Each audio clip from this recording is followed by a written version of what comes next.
In this video, I will show you how to fix text error. So guys, if you want to convert your text into number, and once you type number, so you see this error.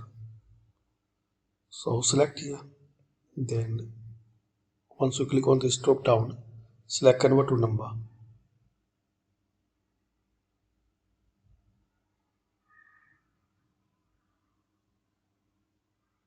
Another way,